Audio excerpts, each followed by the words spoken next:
Welcome, I hope your coffee is warm. Today, we're diving deep into the rich and mysterious world of Bloomburrow.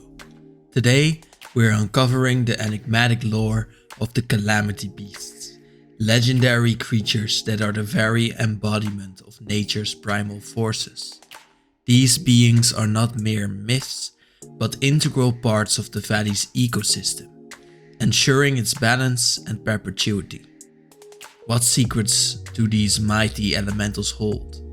Join me as we explore these stories, their powers, and the breathtaking artwork that brings them to life.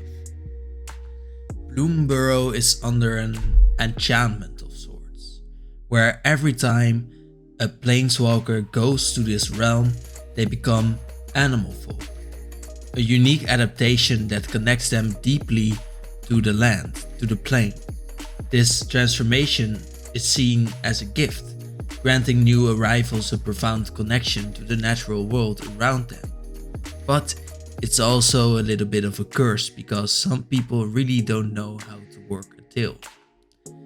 However, there is a theory that some of these beings undergo an even more extraordinary transformation, becoming the legendary Calamity Beasts. These elementals are believed to have once been beings who, through unknown means, transformed into titanic forces of nature, each embodying a different aspect of the natural world.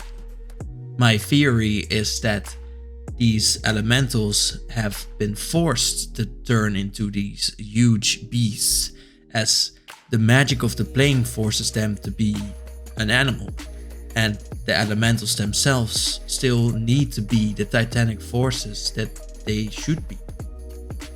The people of the valley have always sensed that there is something beyond their borders. Perhaps they have known it. An unknown realm shrouded in mystery. While much about this place remains undiscovered to us, its existence adds a layer of intrigue to Bloomburrow's rich lore and to the Calamity Beasts. This hidden realm is rumored to be a place of untamed magic, and it is definitely a place that Wizards of the Coast has added to get us back to Bloomburrow. It is also, perhaps, the origin of the Calamity Beasts themselves. What secrets might this hidden realm hold? And how do the Calamity Beasts fit into the larger puzzle? Let's start with such a Calamity Beast, Basa, the Bounding Spring. A magnificent elemental elk. Picture Basa leaping gracefully through the lush, blooming landscapes of Bloomburrow, with its cute creatures all looking up at this element of spring. Its antlers adorned with flowers and vines, symbolizing renewal and the spirit of spring. Basa's presence is a reminder of nature's cyclical rebirth. When Basa enters the battlefield, it brings a balance by creating treasures if an opponent controls more lands, granting you life if they have more life, summoning fish tokens if they have more creatures, and letting you draw a card if they have more cards. This ability to address and restore equilibrium mirrors the regenerative powers of spring after the fall that so many of these creatures bring.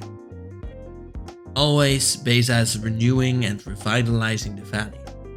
The artwork captures this essence perfectly, with Basa depicted in mid-leap, surrounded by a vibrant burst of flora.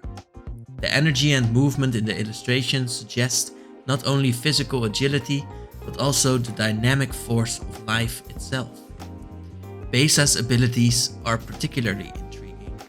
The creation of treasure tokens makes us think how Basa could actually bring treasure. Well, perhaps treasure could also be something you love instead of something artificial. And life gain reflects the abundance and renewal that spring brings. The summoning of fish tokens hits at the interconnectedness of life, but also at abundance, where water bodies teem with life during this season. Drawing a card symbolizes the new ideas and opportunities that spring offers. A fresh air to begin and make your own plans and goals that you will never cling to. This multifaceted approach to gameplay showcases how Basa embodies the theme of renewal and balance in every aspect. But after spring there's always the next season.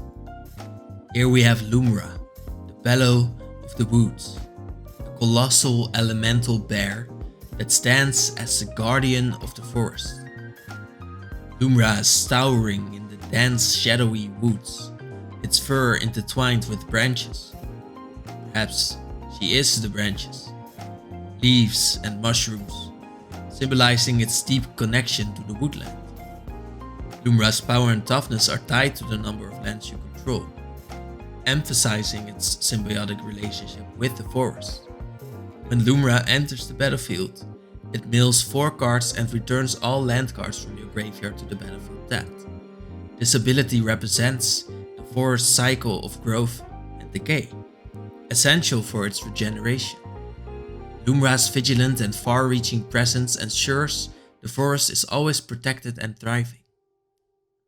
The art for Luma is a masterful depiction of its role in the ecosystem, with vigilant eyes and a posture that exudes strength.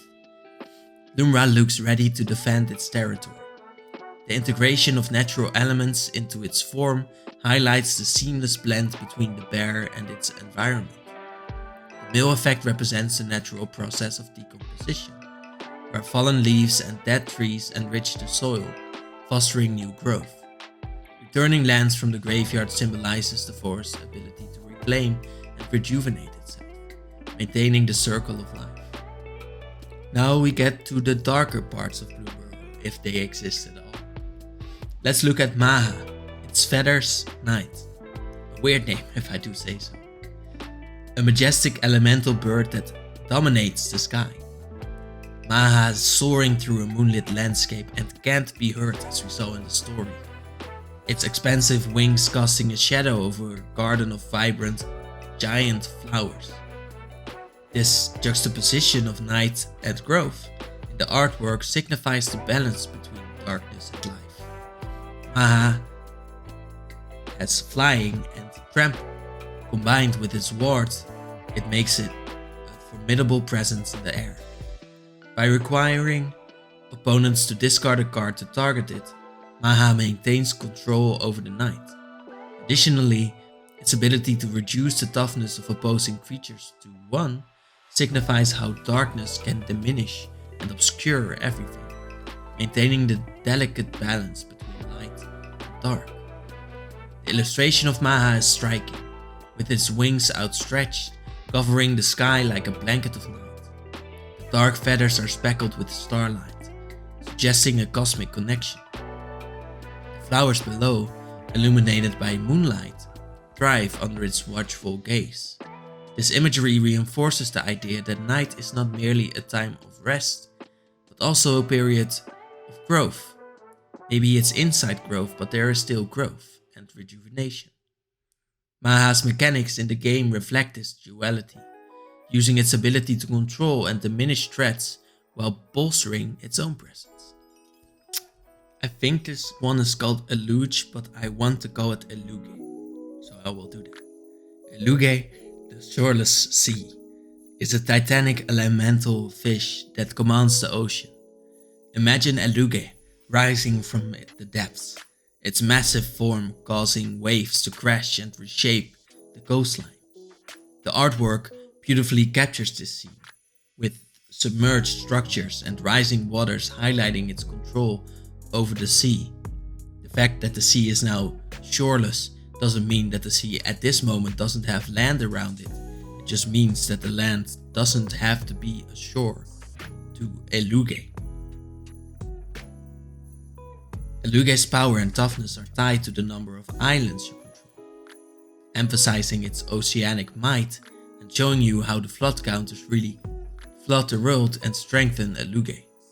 Whenever Aluga enters or attacks, it places a flood counter on a land, turning it into an island. This ability to transform the battlefield represents the overwhelming and transformative power of water. Furthermore, Aluga reduces the cost of the first instant or sorcery spell each turn, showcasing how the ocean can bring secrets and trinkets, just like the rats of Bloomburrow know so well. The visual representation of Aluga is awe-inspiring.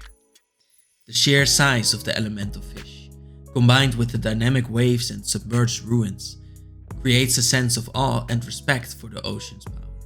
We can now understand why the rats respect the sea so much, and we begin to wonder whether Aluga has a form of knowledge about what has happened around the stealing of the egg in the story. But think about that yourself, because I don't want to spoil it too much more than I'm doing right now. The flood counter symbolizes the sea's ability to reclaim land, blurring the boundaries between earth and water. The cost reduction for spells highlights the ocean's influence on the flow of magic, making spells easier to cast and more powerful. This intricate blend of artwork and mechanics makes Aluga a perfect embodiment of the sea's boundless, transformative nature. And last but not least, we have Igra, the Eater of All. A fearsome elemental cat with an insatiable hunger. Igra, prowling through a landscape littered with food and debris, its glowing eyes and menacing presence emphasizing its voracious nature. Igra's ward ability, requiring the sacrifice of food, reflects its relentless appetite and the sacrifice people have to make to keep Igra from eating them or their families.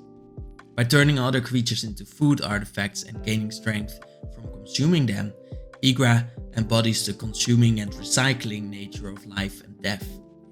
Whenever a food token is put into a graveyard from the battlefield, Igra grows stronger. This continuous consumption and growth cycle highlights the cycle of predation and survival. Igra is haunting and powerful, glowing eyes and eerie green light emanating from its face suggests a supernatural hunger that cannot be sated. It's in its being. Surrounding debris and remnants of previous meals paint a picture of constant consumption and destruction. Igra's mechanics seem to point at a cycle, more of feeding to grow stronger. By turning other creatures into food and sacrificing them, Igra is the cycle of life and death. The Calamity Beasts of Bloomburrow are more than mere legends. They are the living embodiments of the valley's natural cycles and disasters. Each beast, through its unique abilities and striking artwork, tells a story of balance, transformation, and untamed forces of nature. These creatures are not just the guardians of their representative domains, but they are the symbols of intricate and delicate balance that sustains the entire ecosystem, and they are just elemental forces of nature.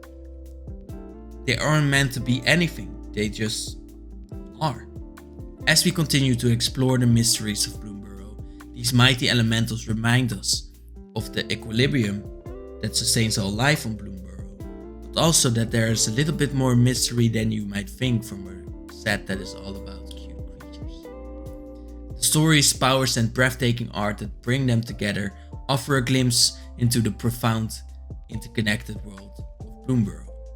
What lies beyond the valley remains a mystery, but for now, the Calamity Beasts stand as guardians and enforcers of nature's will and as a reminder.